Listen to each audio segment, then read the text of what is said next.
ברוכים הבאים לראיון עם עורך דין ונוטריון שי קדמי. ונוטריון, שהוא גם בעל משרד עורכי דין לדיני משפחה וירושה.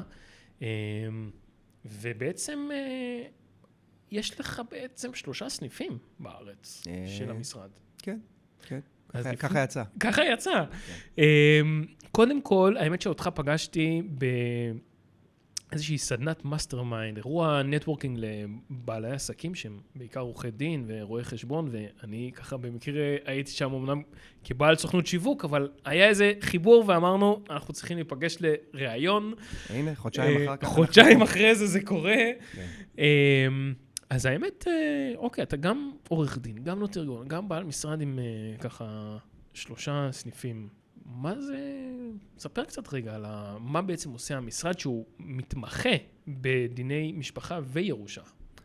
אז כן, המשרד בעצם אני מהרגע שיצאתי, נכנסתי לעולם המשפט, ממש כמעט מההתחלה של לימודי המשפטים, עוד כסטודנט, עבדתי במשרד לדיני משפחה, התחום הזה מאוד משך אותי.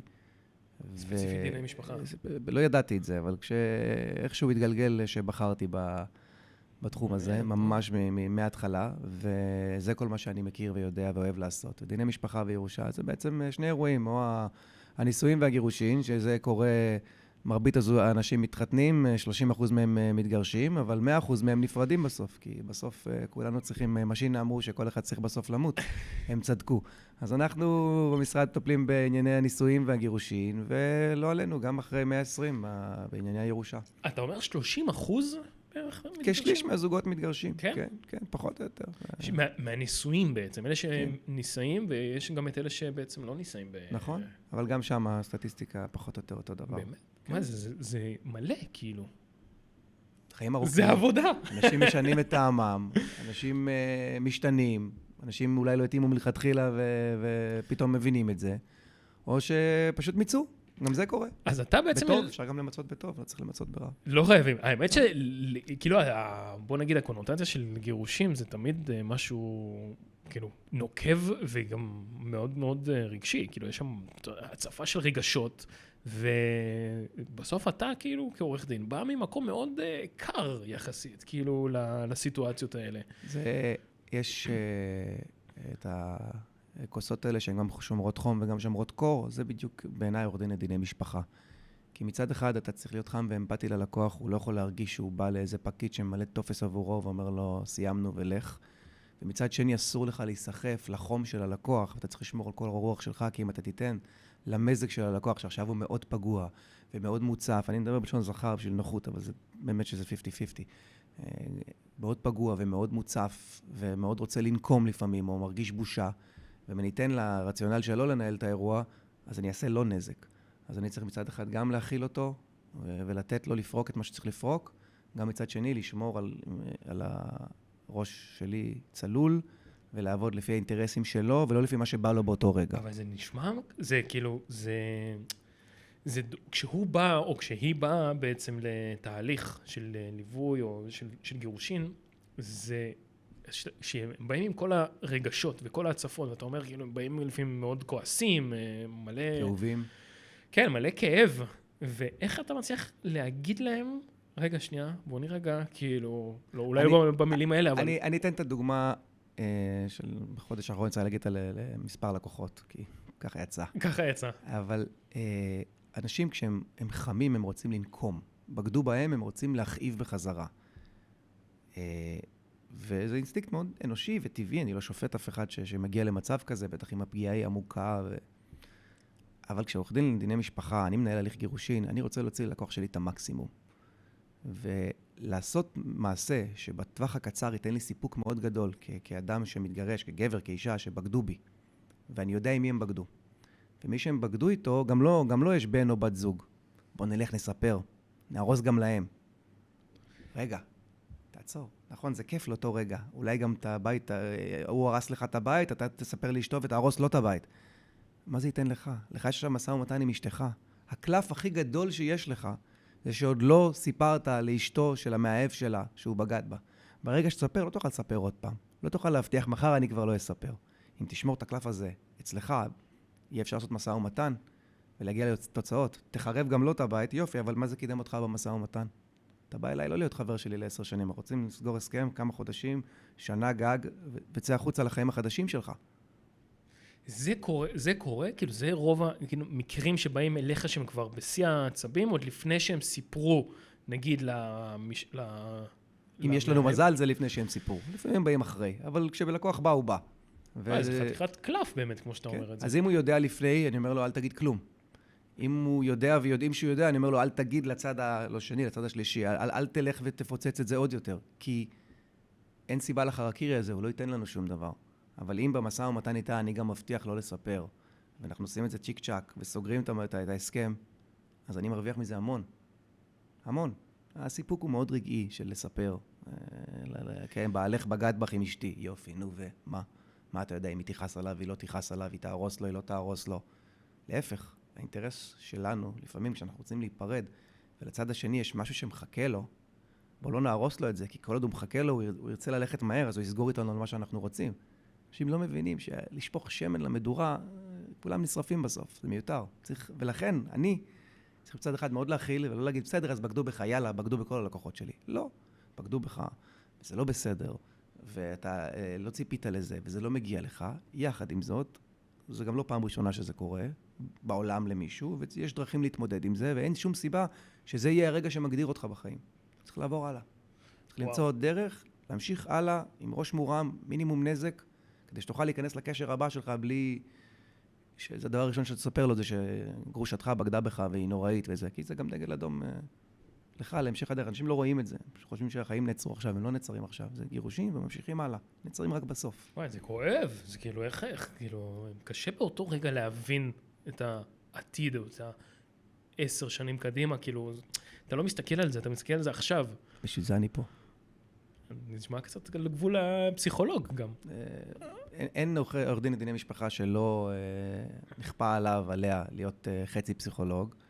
חלקם מאוד סולדים מזה, ואני לא אגיד לך שזה כיף, זה לא כיף, אבל מי שלא מבין שזה חלק מהמקצוע, של להכיל, אני לא משווה את עצמי לפסיכולוגים, פסיכולוגים למדו, ויש להם תארים, ויש להם ניסיון, ואני לא מתיימר לתת טיפול פסיכולוגי ללקוחות שלי, אבל אני כן יודע שאני בנקודה מאוד מאוד רגישה בחיים שלהם, ואני לא אתן להם יחס ודגש לדבר הזה, ולפעמים גם להכווין אותם לטיפול פסיכולוגי כזה או אחר, כי הם בפגיעה מאוד גדולה, אז אני אחטא לתפקיד שלי, כי אני לא רק שם כדי לקבל פסק דין. פסק דין זה דבר שהכי פחות מעניין אותי. אני רוצה לעזור להם, רוצה להגיע להסכם טוב, לגמור את זה מהר ולתת להם כלים להמשיך הלאה. שיבואו אליי עם הבן זוג הבא להסכם ממון.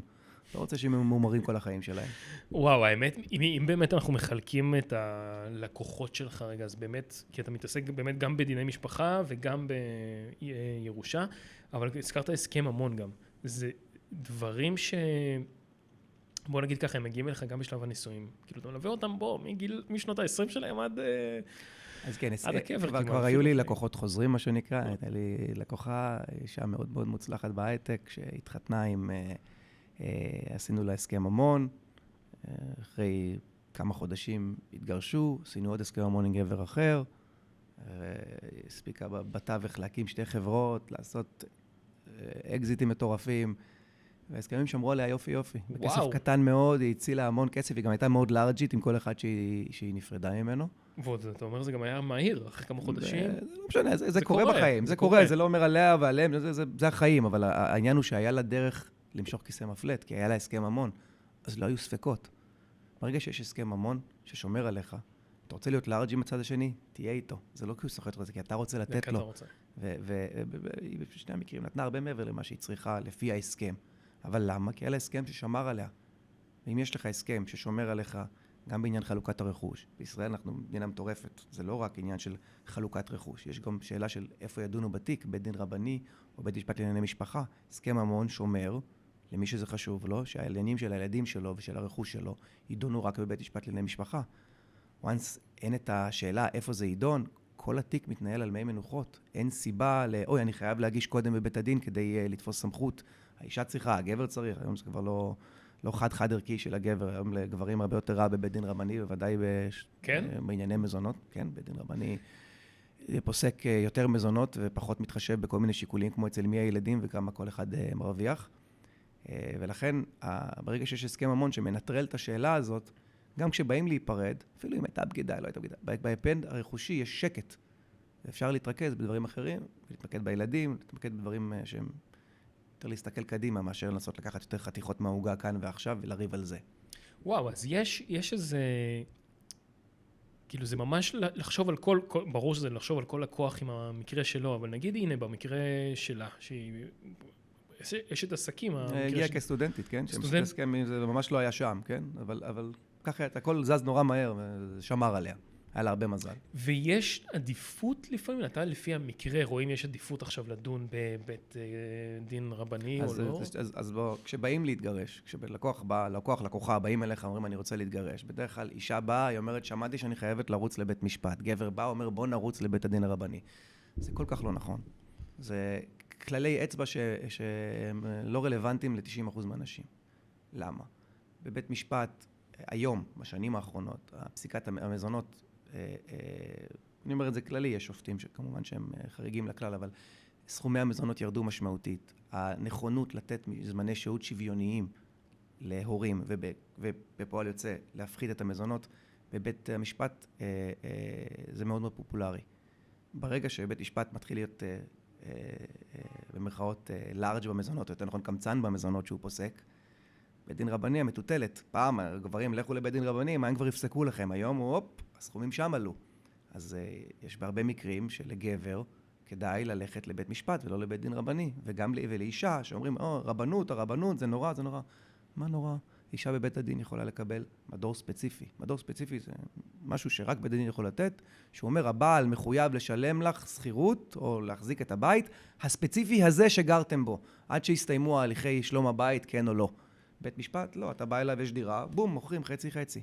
אין זה. בית משפט, בבית דין רבני פוסקים כתובה, בית משפט לא יודע מה זה כתובה.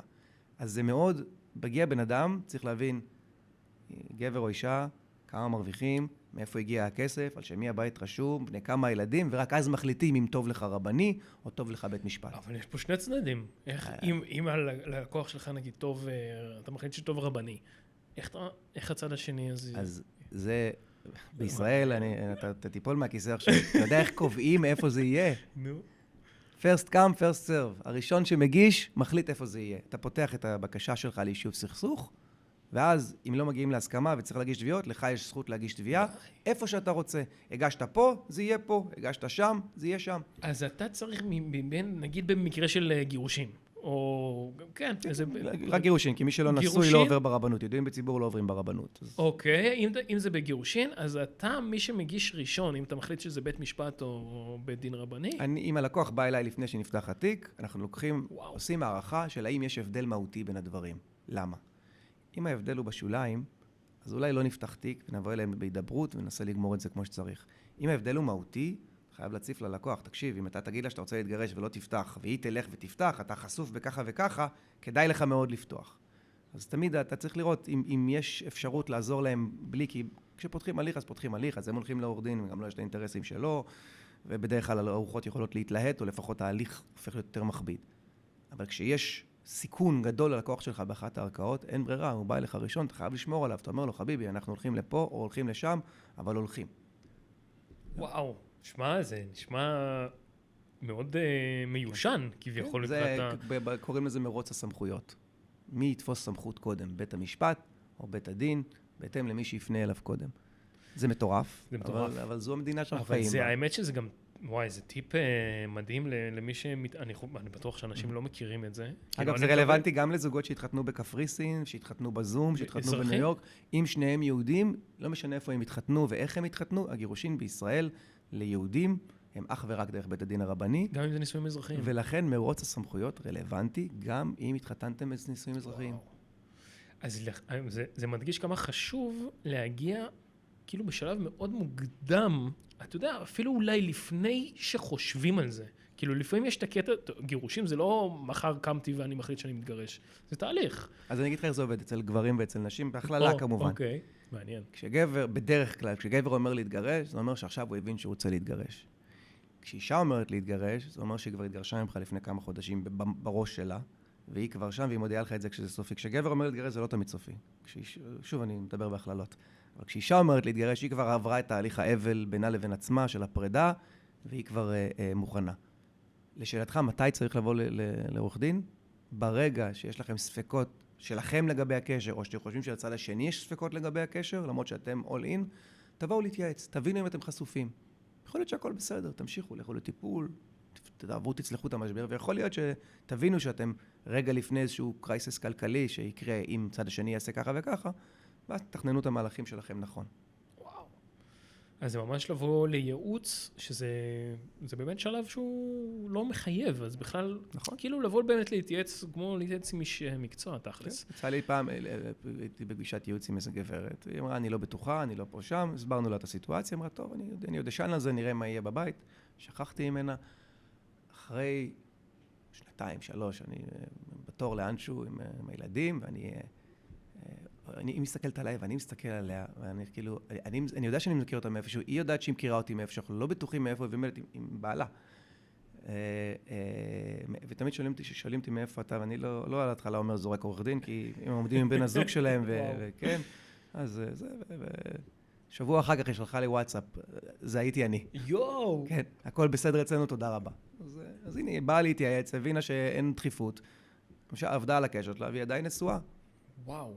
אני מניח שבאושר, אחרת היא הייתה שולחת לי עוד כמה אס-אמסים, אבל זה היה נשאר שם. אז לפעמים אנשים באים אליך להתייעץ, ובעצם מבינים שאולי אין פה קייס, ואולי יש הזדמנות. זה לא שאין קייס, זה שכאילו שאין הכרח לפעול מהר. וברגע שלא פועלים, שאין הכרח לפעול, אז אפשר לנסות לחשוב, רגע, אולי זה לא סופי. שוב, אני לא אומר מישהו שכבר החליט להתגרש, הוא בא אליה ואני אומר לו, זה לא משנה לאן תלך. בסדר, אז הולכים לאנשהו כי רוצים להתגרש. אבל מי שעוד לא מבושל, רק רוצה לדעת איפה הוא עומד. מה יקרה אם עכשיו בן הזוג יגיד לי שהוא רוצה להיפרד? אם עכשיו הוא יפתח תיק, איפה אני עומד? אם אתה יודע שאתה עומד באותו מקום, והכל בסדר, וההבדלים הם לא מהותיים, אז לא שווה לנהל את עצמנו, אפשר או לעבוד על זה, או להציע בטוב, להיפרד בלי לפתוח הליכים ראשון. אם זה לא מצליח, ואם הצד השני נבהל ופותח הליכים הוא, אז לקחנו את זה כריזיקה, כי רצינו, אנחנו לנסות לפתור את זה בטוב. וואו, ופה בעצם נכנס העניין של... כי הזכרת מקודם את העניין של כתובה, בהסכם ממון, שממה שאני שומע... אני אגיד לך משהו על כתובה. מה הקשר בין 180, 360 ו-555? כולם משוכנעים, 180 זה חי, פעמיים חי, חמסה, כולם משוכנעים זה מספרים שמביאים מזל. ובסוף, אתה מקבל מכתב מעורך הדין של הגברת, היא דורשת את מלוא כתובתה בסך 180, 360, 500, אתה מבין שהמספר הזה הוא נחס. אנשים עושים הסכם המון, באים לעורך דין, משלמים הרבה כסף, משקיעים בזה, בוודאי אם יש להם יותר נכסים וככל שזה יותר מהותי. ועושים, וגם הצד השני לוקח עורך דין, ומעבירים טיוטות, ומגיעים לזה, ומאשרים את ההסכם בבית משפט, ואחרי חודש הם מתחתנים בגן אירועים עם הרבה אנשים, והם כבר עשו כמה צ'ייסרים, וכולם שמחים, ורגע לפני שהכל מתחיל, החתן, הרב קורא לחתן, ולאבא של הכלה, ואולי גם האבא של החתן, ואת החבר הזה של המשפחה שיש לו כיפה, כי הוא תמיד העד. תמיד שם, הדוד עם הכיפה. הדוד עם הכיפה בא להיות עד. ואז, עם כל העמולה הזאת ברעש הזה, הוא אומר לך פה כמה לכתוב, תחתום, ואתה חותם על חוזה בארמית, שאתה לא יודע מה כתוב בו, ואתה בטוח שזה סתם, כי לפני רגע הלכת לבית משפט ועשית הסכם. הסכם כתוב בהסכם, מה יהיה אם ניפרד, אז אתה יודע שאתה מחוסה. הסכם המון. כן, אבל הלכת וחתמת על שטר כתובה, וזה כתב התחייבות. וכשבאים להיפרד, אם האישה לא עשתה איזושהי עבירה, ואם לך אין איזושהי עילה לגרש אותו, אם זה לא בהסכמה, אז נכון, יש הסכם המון, אבל כתבת בכתובה 1,000,000 שקל כדי שהרב יצעק בה מתחת לחופה 1,000,000 שקל, וכולם יגידו איזה גיבור. עכשיו בוא תשלם את זה. רגע. הכתובה בעצם היא קודמת להסכם המון? היא לא קודמת, היא כתב התחייבות שהגבר חותם עליו, לטובת האישה. כתובה אמורה, ככה על רגל אחת, זה אמור, אם האדון רוצה לגרש את אשתו, אז הוא מחויב לתת לה סכום כסף שאמור לשקף שנה אחת בחוץ, כדי שאישה תוכל לעמוד על רגליה. שנה אחת בחוץ? שנת מחיה בגדול. זה הרציונל הבסיסי של הסיפור הזה. הסכום בכתובה זה שנת מחיה אמור לספק. אז אנשים באים, וזה הפך להיות משחק של שופוני, 180,000, לא, 360, 5,555,000. אנשים חושבים שזה סתם. וכדי להיות פטור מכתובה, צריך או שהאישה תוותר עליה אם היא רוצה, זה כמובן זכותה, או שהאישה תעשה איזשהו מעשה של בגידה לא עלינו או דברים כאלה. ואם אין לך את התירוץ הזה, וקל וחומר אם אתה גם ביצעת בגידה בעצמך, יותר קל לחייב אותך בכתובה. יש לי כמה מקרים של זוגות שכבר כתבו הסכם פרידה, אפילו הגישו אותו לבית משפט, עוד לא אישרו אותו, ונפרדו, כי החלטו שנפרדים, ותכף עד שיבוא ועד שיהיה דיון ועד שנגיע לרבני, בינתיים נפרדים. והגבר, בגלל שנפרדו כל כך טוב, אני אומר לך שוב, מהחצי שנה האחרונה, זה לא בן אדם אחד שנדבר עליו, זה 3 לפחות. והגבר, בגלל שהם נפרדו כל כך טוב, פגש איזה מישהי, חשב שזה אך הגיוני לחלוק את המידע הזה עם גרושתו לעתיד, מה שנקרא. אנחנו טוב, הסכמנו על הכל, לא רבנו על הילדים, לא רבנו על זה, לא רבנו על כלום, בחלק מהמקרים גם לא היה ילדים בכלל לריב עליהם ולא כלום. הוא מספר לה את זה. ועוד לא אושר ההסכם, ועוד לא התגרשו. ואם מספר את זה לאיזה חברה שמחממת אותה, או איזה חבר שמחמם אותה, ומישהו מרים טלפון לחבר שלו עורך דין, כי בישראל יש יותר עורכי דין מבני אדם, הוא אומר, רגע, עוד לא התגרשתם והוא בגד? כמה יש לך בכתובה? בואי נתבע את זה עכשיו. די. והם נתנו, הם מבחינתם התירו את עצמם לכל אדם. זאת אומרת, אני כבר לא גר פה, את גרה שם, אנחנו אומרים להתגרש עוד חודש, תחי את החיים שלך, אני אחיה את החיים שלי. היא גילתה את זה, בין אם הוא סיפר לה, לבין אם היא גילתה את זה איכשהו. ועכשיו יש לו תביעת כתובה על הראש. כי הוא כאילו בגד בה בעצם. לא כאילו, הוא בגד. זה שהם החליטו שהם נפרדו, לא אומר שהם פרודים. עכשיו, זה לא אומר שהוא בהכרח יצטרך שלם, כי רגע, בוא נראה מה אישה עשתה. אבל זה תביעה שצריך לנהל, אפשר לנהל אותה שנה, שנתיים, אפשר לריב על זה. לפני רגע היה לכם הסכם, רציתם ללכת כל אחד לדרכו, להתחיל חיים חדשים. עכשיו אתם רבים על כסף. ולא תגיד גם איזה כסף. לא כסף שצברתם ביחד ווואלה, מגיע לה או מגיע לך ואתם רבים על איך לחלק אותו. זה מסמך בארמית שלא הבנת מה אתה עושה בכלל. בחלק מהמקרים אחרי שכבר חתמתם על הסכם ממון שסיכמתם איך זה ייראה, ופתאום תופסים את זה כאילו זה קלף. אז צריך מאוד מאוד להיזהר מהסכום ששמים בכתובה. וגם אם כבר שמתם, אם החלטתם להיפרד, צריך להבין שיש משמעות לטקס של הגט, ולמה מותר לעשות לפניו, ומה מותר לעשות אחריו, או לפחות, בני אדם יעשו מה שהם יעשו, אל תפרסמו את זה. בעצם הכתובה היא נכונה, בכל חתונה עושים כתובה. בכל חתונה יהודית. יהודית עושים כתובה, אפשר לכתוב בה חי שקלים, כן? ואז יש דיון פילוסופי של האם זה חי שקלים, או צריך להיות טיפה יותר, אבל אתה ברף הנמוך בוודאות, בואכה 0. אבל once כתבת שם סכום משמעותי, אתה חשוף. ובעצם יש גם זוגות בוא נגיד בחתונות יהודיות תמיד יש כתובה, אבל לא לכל זוג יש הסכם ממון בעצם. נכון. שזה כשאין לך הסכם ממון, יש לך את הסכם ממון שכתוב בחוק. הסכם ממון שכתוב בחוק, ברגל אחת, אומר, מהרגע שהתחתנו, כל מה שאנחנו צוברים מעמל כפינו, והרווחים של זה משותף. משמע, העבודה שלי, אני מפריש כל חודש 5,000 לפנסיה, 2,500 הם שלך, ולהפך כמובן. מה לא משותף? מה שאני אקבל במתנה, מה שהיה לי לפני, ומה שאני ארש. אלא אם כן, בהתנהגות שלנו זה יראה כאילו שיתפנו את זה, ובעתיד בקיצור זה הופך להיות סימן שאלה. אם אין הסכם ממון, הרבה יותר קל לטעון, לא, הייתה כוונה שזה יהיה משותף, ושזה יהיה משותף. אז הולכים לריב על זה בבית משפט. וכשיש הסכם ממון, אז אתה יכול להרגיש בנוח שהאישה גרה בדירה ששייכת להורים שלך, או ששייכת לך. שוב, אני אישה וגבר, זה פשוט יותר נוח. אז לא צריך לפחד. ואתה יודע שאם אתה מקבל ירושה ואתה שמת בחשבון נפרד, אף אחד לא יגיד לך, כן, הוא נפרד ברישום, אבל אתם נשואים, אז הוא משותף. כי יש הסכם שמגדיר את זה. ולכן מאוד מאוד חשוב. והסעיף הכי חשוב בהסכם ממון, זה סעיף שמבטל את מרוץ הסמכויות. הכי חשוב. זוגות עושים את זה, כאילו, הם באים לחתום על הסכם ממון בקלות? כאילו, כי זה נשמע לי משהו שהוא תמיד כזה, כאילו, מעקצץ כזה על ה... זה קודם כל מאוד מאוד תלוי, אם יש פערים משמעותיים במעמד הכלכלי של הצדדים, אז ברור שהצד היותר עני במרכאות, מגיע לשם עם חשש, ופחות שעובדים עליו, ולפעמים אין לו כסף לעורך דין משל עצמו, ויצא לי פעמים שהבעל אמר, הבעל לעתיד אמר לאישה, לי יש את העורך דין של המשפחה שלי, תבחרי איזה עורך דין שאת רוצה, תגידי כמה עולה, אני משלם, לא רוצה שתרגישי טוב עם עצמך. זה היה נחמד. אבל בחלק מהמקרים, הם לפעמים בערך הזוג ביחד. אז אתה מסביר להם את הסיטואציה, מסביר להם איפה כל אחד חשוף, ומה כדאי לעשות. זה לא שיחה שנעים לקיים, אבל אם אתה שואל אותי, בין שיחה לא נעימה, או התקופה הטיפה לחוצה לפני החתונה, לבין סכסוך גירושין של 3 שנים, עקוב לא רוצה להגיד מה, עדיף את השיחה הלא נעימה. ואם זוג לא צולח את המשא ומתן להסכם ממון, שגם את זה קרה לי, מוטב שלא יתחתן. יפה. דגל אדום. זה צריך לקבל את זה בהבנה, כאילו שיש את הסיכוי הזה. אגב, הסכם ממון לא אומר שמקפחים מישהו, פשוט אומר מה יהיה. לא, זה לא שחתמתי על הסכם ממון, אז זה לא מקבל כלום. יש הסכמי ממון שכותבים, אם נהיה ב-X שנות נישואים, אם יהיו לנו X ילדים, דברים שהצד השני, הצד החלש כלכלית, יקבל אחרי X זמן גם אם. וכמובן, ההסכם ממון לא אומר שלא יהיה שיתוף בינינו. פשוט מסדיר איך יהיה השיתוף ומה לא יהיה שותף. כי אם ההורים שלה עבדו קשה כל החיים, וקנו 20 דירות, אתה לא תקבל עכשיו 20 דירות, רק התחתנת ותחיה את השנתיים. זה הגיוני שהם רוצים לשמור על עצמם. לא צריך להיעלב מזה. הם הזיעו בשבילם, בשביל הבת שלהם, אולי בשביל הנכדים. אתה, כל עוד אתה איתה בטוב, תהנה. אבל אם לא, יש לאנשים זכות לשמור על הרכוש שלהם. אני עובד קשה, לא בשביל שאיזה אקסיט של אחד הבנים או של הבת שלי ייקח את הקופה ויברח. לא. וואו. דברים שאנשים נראה לי לא חושבים עליהם לעומק. כי זה כאילו, אתה חושב על זה כאילו, אוקיי, מה אני עכשיו חושב על הפרידה, אני חושב על גירושים, אני חושב על זה, אבל... אתה קונה אוטו, אתה עושה ביטוח, אתה לא מתכנן לדפוק את האוטו, אתה לא מתכנן לדפוק את האוטו בעמוד ברגע שקנית אותו. אתה עושה צד ג' לא כי אתה מתכנן שיבוא אופנוען, תיתן לו מרפק, הוא ייפול ויפצע.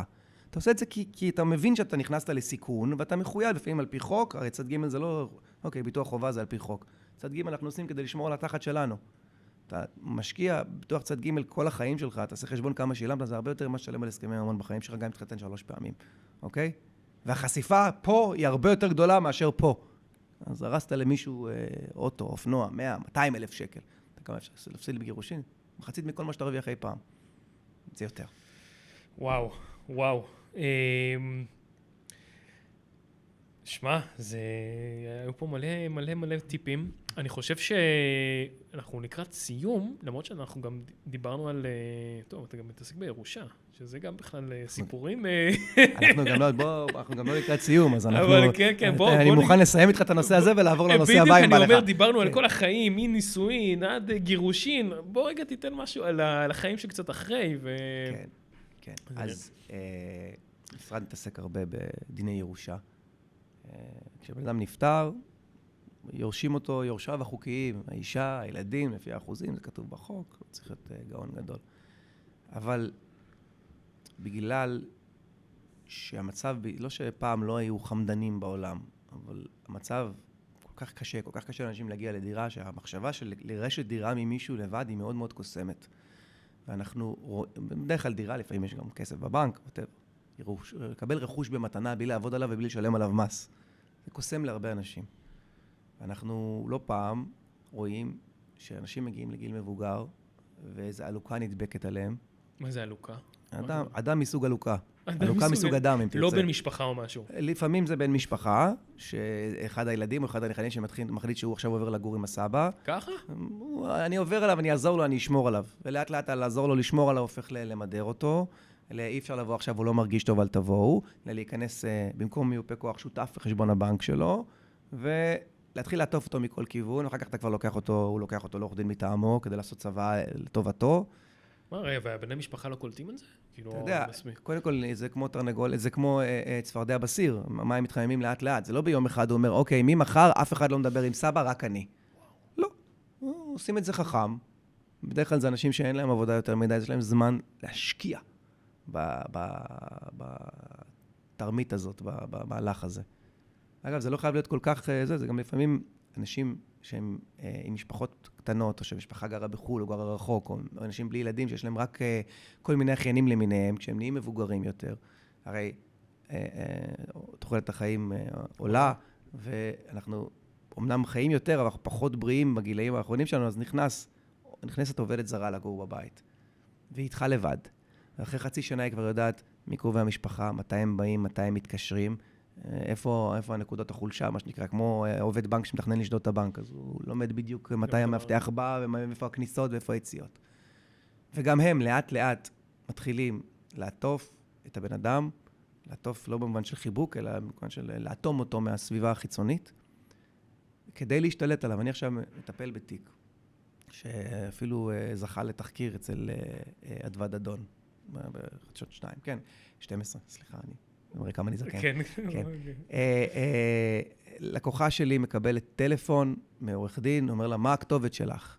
אומרת לו, מי, מה, מו? הוא אומר לה, הדודה הרחוקה שלך נפטרה, אני צריך כתובת, שלוח לך מכתב לגבי הירושה. אומרת לו, מה זאת אומרת נפטרה? מתי היא נפטרה? לפני שבוע. אני צריכה לקבור אותה. לא, כבר קברו אותה. מה זאת אומרת? איפה קברו אותה? קברו אותה בתל אביב. מה הכתובת שלך? אני נותנת את הכתובת, מרימה אליי טלפון. אמרתי, תשמע, זה השיחה שקיבלתי עכשיו. אין לי מושג מה קורה, אני לא מבינה. אנחנו באים, עושים קצת בדיקות, מגלים שהאישה נפטרה לפני, באמת 7 שבוע, פחות או יותר לפני כן, שכבר קברו אותה, שעל הקבר שלה כתוב, זכרך לא ימוש מליבנו לעד. ליבם של מי?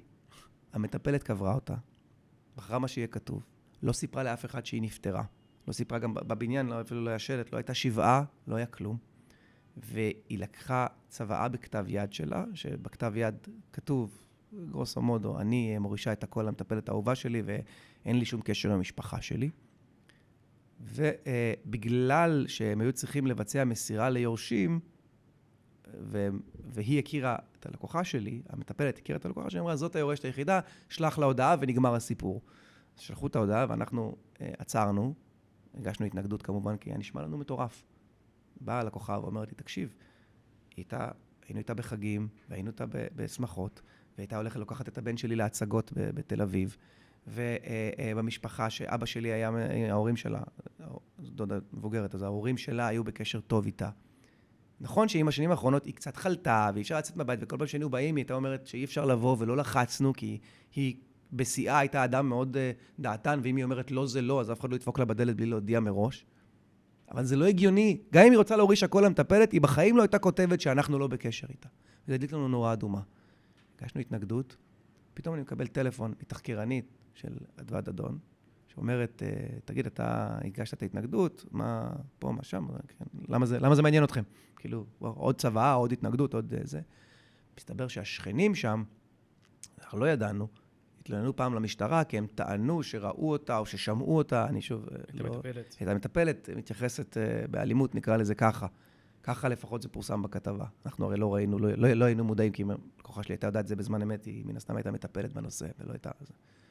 והכתבה אחר כך משודרת, ופתאום, אחרי שהכתבה שודרה, הלקוחה שלי קשורה לאותה מנוחה דרך אמא שלה. ותמיד חשבה שלאבא לא הייתה משפחה.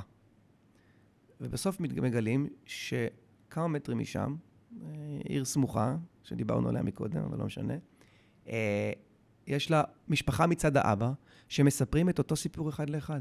היינו בקשר איתה, הייתה הולכת איתנו להצגות, ולאט לאט אי אפשר היה לבוא אליה. והקשר נעלה. הם אפילו לא קיבלו את המכתב, כי העורך דין לא היה לו את הפרטים שלהם. גילינו שתי עצי משפחה שונים, שסיפרו את אותו סיפור שסיפרתי לך מקודם. מתלבשים על אדם, לומדים את הדרכים שלו, לומדים עם מי הוא בקשר, עם מי הוא לא בקשר, לאט לאט מנתקים אותו מהסביבה. פה בכלל, יש פה עניינים של אלימות, אני רוצה להאמין, רוצה לקוות שזה לא נכון, ושהיא לא סבלה, המנוחה בחיים שלה, באותה דירה לבד בעצם, מנותקת מעולם רק עם אותה מטפלת. אבל הנה, תראה, אדם שמנסים עכשיו, זה יכול לקרות בקלות לאדם ערירי שהמשפחה שלו טיפה יותר רחוקה ממנו. זה בוודאי יכול לקרות לאדם שקרוב משפחה, שגם נכנס ומתלבש עליו. נכנס ברשות ומתלבש בלי רשות. כי מה לעשות? לא יודע כמה פעמים זה אדם מדבר עם סבתא שלו במהלך היום, ובמהלך השבוע ולקפוץ ולבקר. ותחשוב שזה לא סבתא, זה אחות של סבתא. ומדי פעם, ובסדר, אז וואטסאפ פעם, אבל אנחנו לא מצליחים לעקוב אחרי זה. וחייבים להבין, אנשים שנשארים לבד, אם לא נדאג להם, מעבר לזה שמגיע להם שידאגו להם, הם יהיו חשופים לדבר הזה. פשוט חבל. גם חבל על מה שהם עוברים, כי זה ודאי לא חוויה נעימה, אפילו אם המטפלת הייתה גורם משמעותי בחיים, כי היא איתך כל היום, אבל זאת לא חוויה נעימה. ובית, וואלה, גם אם אתה רק אגואיסט, אתה רק דואג לירושה שלך. אם אתה דואג לירושה שלך, תדאג לירושה שלך. ירושה לא מקבלים כי נולדת למישהו.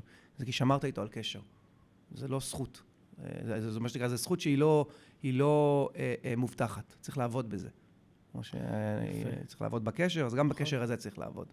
זה תוצאה של מערכת יחסים באמת. כאילו זה לא יכול להיות ככה בקלות, כי אחרת זה באמת חשוף יש גם דינמיקות משפחתיות, יש את הילד הפרובלמה, טוב, הוא עבר לגור אצל האבא, אז הוא כבר לא לוקח מהאבא כסף לשכירות, טוב, אז הוא גר איתו ביחד, מה הוא כבר עושה איתו?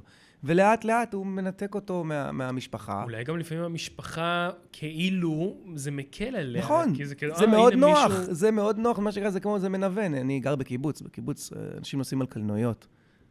קלנועית, אצלנו במשפחה קוראים לזה ניוונית, כי פעם היה לנו קלנועית לכמה חודשים, ראינו את הכרס גדלה, החזרנו את הקלנועית, אמרנו יותר, אין כזה דבר, אפשר ללכת ברגל. אז זה מאוד מנוון שמישהו אחר עושה בשבילך משהו, ואתה בטוח שהוא עושה את זה לטובתך, כי בסדר, הוא דואג לו, מה הוא יעד? הוא לא ירביץ לו, הוא לא יאכל אותו, הוא לא כלום, אז הוא בסדר, אז הוא לא משלם לו שכירות, אפשר לחשוב, כך שהוא לא לבד. ובסוף אתה מגלה, וזה אגב, הניתוק הזה, הוא לא תמיד, זה לא שהוא מנתק אותו מהעולם ונותן לו בפנים עולם תוכן מטורף וטוב לו. אתה יודע מה טוב? הוא רוצה להיות טוב ולא איתנו, שיהיה לו. לא, הניתוק הזה הוא בדרך כלל, זה לא נעים. הוא חי בתוך כלב, הוא לא יכול לצעוק את זה אפילו. וואו. וואו, וזה קורה. אתה אומר, זה קורה, זה קרה עוד כמה פעמים בתקופה האחרונה. כאילו, זה משהו שאנשים חושבים עליו, בין אם זה מטפלת או זה קרוב משפחה. זה קרה לי עם מטפלת מולדובית ומטפלת ישראלית, ועם אחיין ועם נכד. אנשים, שוב אני אומר, לרשת, לקבל פתאום בוכת הכסף, בלי לשלם עליה מס, בלי להתחלק איתה עם אף אחד, זה קוסם. זה קוסם להרבה אנשים, פרצה קוראת לגנב, ופה זה וואחד פרצה, וואחד פרס יש בפנים. אז בסדר, אז אני אריב עם המשפחה שלי, כנראה שבן אדם שזה סט הערכים שלו, זה לא כזה מעניין אותו מלכתחילה. או בוודאי אם זה מטפלת שלא קשורים, או מטפל זר, שיקח את הכסף מיברח מישראל, מי יכיר אותו, מי ידע מה קורה איתו אחר כך. אז טוב, וואו, זה חתיכת טיפ שכדאי לקחת כן, ממש לקחת הביתה. קרוב, משפחה, גם אם יש לך שכן שהוא לבד, אתה רואה שמישהו מתלבש עליו פתאום, אתה מכיר, תרים טלפון, כנס אליו, תעשה לו ביקור פתע. הרי איך פותרים את הדבר הזה בעצם? צריך שהמטפל או הגורם הסחטן לא ירגיש בנוח מדי. שמע, אם אני יודע שהדודה שלי גרה ברעננה, אני יודע שאני פעם בחודש וחצי, חודש, לא משנה מה, בא לשם, אבל אני בא לשם. אני לא אומר, מחר אני בא. שיגידו לי, לא, עלה לי החום, בדיוק כואב לי הגב, או שיכינו אותה, או שילחיצו אותה, תגידי שזה... טוק טוק, שלום, הבאתי עוגיות, הבאתי עוגה, קפה, דודה, מה שלומך? ככה. כי כשאתה נכנס במפתיע, אז אתה ביקור פתע, מה שנקרא, שסיפה שביקורת פתע היא פתע, שיהיה אפשר לבקר, שלא יהיו מוכנים אליה. לשמור על קשר. בטלפון, אם אתם כמה אחים, אז תחלקו את האחריות ביניכם. תגידו, השבוע הראשון זה אתה, השבוע השני זה אני, השבוע השלישי זה אתה. כדי שזה יהיה קל, כי נכון, מה לעשות, יש לנו, כולנו עבודה, וכולנו יש משכנתה, ויש אילוצים, יש לנו ילדים, אנחנו גם רוצים לחיות, ואנחנו לא יכולים לתפעל את כל העולם. אבל לא נשים לב לדברים האלה. אנשים מבוגרים, לא מגיע להם לקמול ככה, ווואלה, גם לא מגיע להם שאת העיזבון שלהם ייקחו, גם הם רוצים להוריש את הכל לבד למען החייל, כי ככה בא להם, אז שיעשו את זה ולא למטפלת. וואו, איזה סיפורים. וואו, טוב, אנחנו פה באמת דיברנו הרבה על... באמת, זה תחומים שנוגעים לכולם. בסוף כאילו כל אחד, נישואים, גירושים, ירושה, צוואות. אני חושב שמי ששומע או צופה יכול לקחת פה הרבה כלים לעצמו, ובאמת זה בסוף כל מה שאמרת גם אם זה בגירושים, נישואים, הסכמי ממון וגם בירושות, זה לשים לב, זה להיות על זה. זה כאילו, ככה אני רואה את זה, זה פשוט, רגע, אני נכנס למשהו שאני לא בטוח מבין בו, וגם נישואים, אנחנו לא... מה אני עושה עם הכסף? מה אני עושה עם הרכוש שלה? כאילו, זה דברים שצריך וחשוב כאילו לשים לב ולתת להם את המקום. וכמו שאתה אומר, זה נראה לי פשוט רגע להתייעץ עם מישהו. לבוא, לשאול. לא הייתי מסתמך רק על גוגל בנושאים האלה, לא, אבל... גוגל הוא טוב להרבה דברים, אבל לא הייתי מסתמך עליו לא להבחנה רפואית ולא לעצה משפטית. בסופו של דבר, ללכת לאדם שמבין בתחום, שיודע, אתה תשאל את גוגל, האם צריך הסכם ממון, האם לא צריך הסכם ממון, תבוא אליי, אנחנו נשב, אנחנו נדבר על זה, ואנחנו אולי נחליט שלא כדאי להישאר ידועים בציבור, אלא צריך להתחתן. אתה רוצה להתחתן, תגיד לי, אני לא רוצה להתחתן ברבנות, כי אשתי לא מאמינה, או כי אני לא מאמין במוסד הזה, אז אני אגיד לך, אוקיי, אין בעיה, בוא נתחתן אזרחית. הוא יגיד לך, לא, אני לא טס לחו"ל כדי להתחתן, המשפחה רוצה להיות פה, לא נעים לנו מהם. חבר, היום במשרד שלי, אחת לשבוע, זוג מתחתן בזום. מתחתנים בזום. עושים הסכם, מנטרלים את הרבנות, ומתחתנים בזום. יש ביוטה פקיד מאוד נחמד עם משקפיים, קובעים איתו דייט, עולים לזום, או כל אחד מביתו, שהם באים אליי למשרד, עם שני עדים, חברים טובים שלהם, יש כבר זוג שהתחתן עם הילד שלהם, הם כבר ידועים בציבור הרבה בשנים, והחליטו שהגיע הזמן למסד, כי יש לזה הרבה יתרונות ללהיות נשוי. אנשים לא יודעים שיש הבדל מהותי בין ידועים בציבור לנשואים. לא יודעים. עזוב ברמת השיתוף של הכסף. נניח שאתם, הכסף, הכל 50-50, הכל בסדר. עשיתם הסכם כזה. אם חלילה קורה מצב רפואי, להגיד אני בן הזוג, זה לא אותו דבר. כמו להיות נשוי, כי הרופא לא יכול לקבל ממך פרטים, כי מה זה בן זוג? אתה חבר שלו? אתם יוצאים שבועיים, אני יכול לקבל ממך אישור לעשות איתו פעולה דחופה או לא. אם אדם הופך להיות לא כשיר, הסטנדינג שלי כבן זוג הוא ביותר חלש מאשר כבעל או אישה. כשאדם נפטר, ואני צריך לקבל פנסיית שאירים, אני האישה, או האלמן או האלמנה, אם הם לא נשואים, אני צריך לקבל קצבת שאירים מביטוח לאומי ופנסיית שאירים מחברת ביטוח שרוצה לשמור את הכסף שלה אצלה. היא תבוא ותתחיל לחקור, רגע, אתם יודעים בציבור, ממתי? היה לכם חשבון בנק משותף, אולי בעצם אתם רק בני זוג ולא מקיימים משק בית משותף, אולי נפרדתם שבוע לפני ואנחנו לא יודעים. כשאתה בן אדם נשוי, זה לך סטטוס אחר, אז אתה אומר, אוקיי, אני לא רוצה להתחתן בגלל הרבנות, אין בעיה, תבוא, אני אעשה לך הסכם שינטרל למינימום את הסיכוי שהרבנות תתערב בחיים שלכם. לא כתובה, לא שמובה, לא שום דבר אחר. רק תצטרכו להתגרש, תעשו את הטקס אצלהם, וזהו. אי אפשר יהיה לקרוך לשם שום דבר. עושים את זה פה, בזום. לא אמרתי לך עכשיו, תטוס לניו יורק, תטוס לפה, תביא את העדים, שום דבר. אם אתה לא יודע אנגלית, אני גם פועל כמתורגמן במהלך הטקס.